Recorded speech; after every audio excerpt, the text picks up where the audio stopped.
กับรายการคาเฟ่ฟรีรายการที่จะรีวิวที่อันนี้เขาไม่เคยรีวิววันนี้เราก็จะมารีวิวเป็นสกูชี่ตัวใหม่ของเรากันนะสกูชี่ตัวใหม่ก็จะเป็นชื่อว่าชื่อว่าราเต้คือ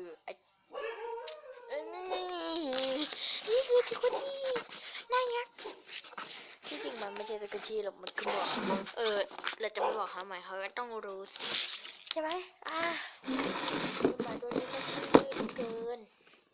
ดีมากดีมาก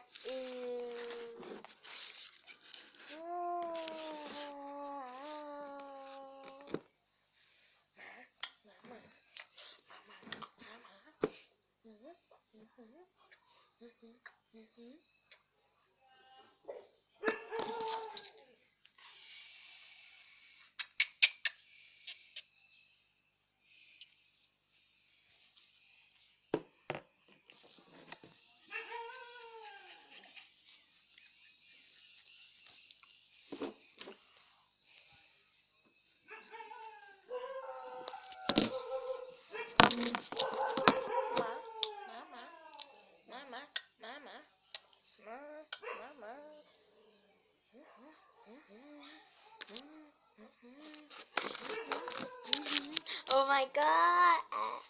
สวัสดีโอ้โหจะต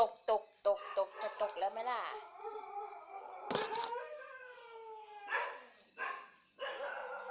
กลัวเสียงหมา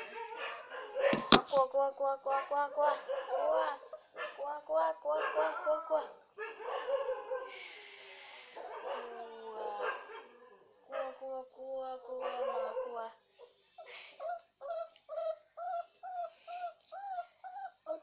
ดูหมาดูหมากลัวโอ้โห